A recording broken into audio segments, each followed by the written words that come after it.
এখনো 5টাও বাজে না, ফজরের আজানও হয়নি এখন পর্যন্ত। এদিকে সবাই ঘুম থেকে উঠে একদম রেডি হয়ে আছে। এদিকে আমার বড় ভাবি রেডি, জোহানও মাশাআল্লাহ উঠে গেছে, জোহানের আঙ্কেল রেডি।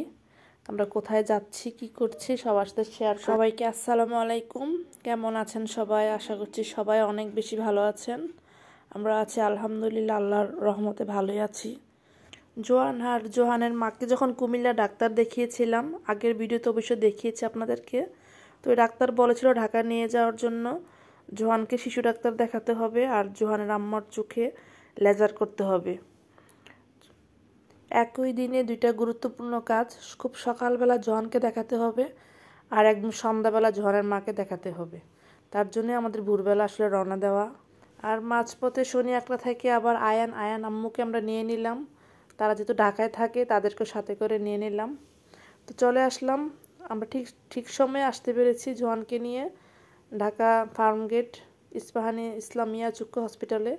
একদম সঠিক সময়ে চলে আসছি। জোহান কিন্তু খুবই টেনশানে ছিল। সকাল সকাল আসাতে একদম সঠিক সময়ে আমরা জোহানের সিরিয়ালটা পেয়ে যাই। তো জোহানকে ডাক্তার দেখানো হয়। তো ডাক্তার দেখে যা বলল, একটা মানুষের চোখে যেরকম পাওয়ার থাকা দরকার জোহানের ওই পাওয়ার নাই, তার জন্য তাকে চশমা দিয়ে দিল। তো এখন মাঝখানে সময়টা অনেকটা সময় আমাদের এখন গ্যাপ, যেহেতু জোহানের আম্মুর লেজার হবে একদম সন্ধ্যাবেলায়।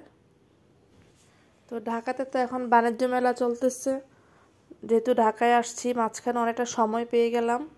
তাই আইমানের আব্বু বলতে চলো আমাদের সবাইকে বাণিজ্য মেলায় ঘুরতে নিয়ে যাবে।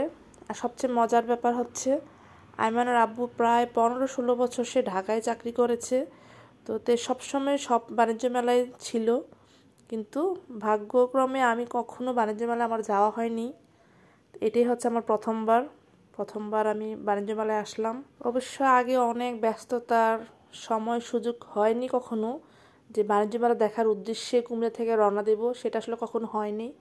আর বরাবরই আমরা, বিশেষ করে আমি সবসময় জার্নিটাকে ভয় পেতাম যে সকালবেলা কুমিল্লা থেকে রওনা দিব, তারপর ঢাকায় পৌঁছবো, সারাদিন বাণিজ্য মেলা ঘুরবো, তারপর আবার রিটার্ন ব্যাক করব। এটা আসলে আমার ভাবনার কল্পনার বাহিরে, এত সাহস আমার ছিল না আর এত জার্নি আমি করতে পছন্দ করতাম না।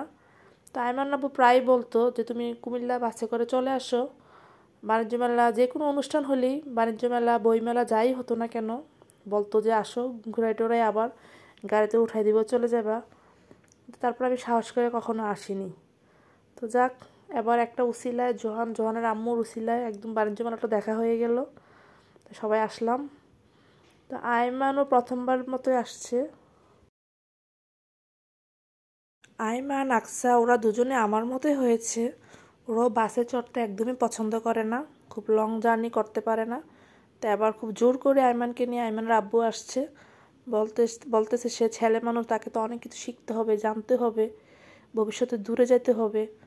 এরকম বমি করলে গাড়িকে ভয় পেলে তো হবে না, সেই জন্য এবার আইমানকে সাথে করে নিয়ে আসা। তো বিকেল থেকে অনেক অপেক্ষা করার পর ডাক্তার আসলেন। জোহানের আম্মুর চোখের লেজার করা হলো। আর লেজার আসলে খুবই কষ্টদায়ক। লেজারের পর রুগী তেমন সুস্থ থাকতে পারে না, ভীষণ কষ্ট হয়। এটা এক ধরনের কারেন্টের শর্টের মতো, চোখে কেমন করে শর্ট দেয়, খুবই খারাপ লাগে শরীর। তো খুবই ব্যস্ততম একটা দিন পার করলাম, সেই সকাল থেকে রাত 11টা পর্যন্ত। তারপর আমরা রাত্রে 11টার দিকে বাসায় আসলাম। সে পরের দিন জোহানের জন্য চশমা নিলাম। এই তো, ভালো থাকবেন সবাই আমাদের জন্য দোয়া করবেন। সবাইকে আসসালামু আলাইকুম।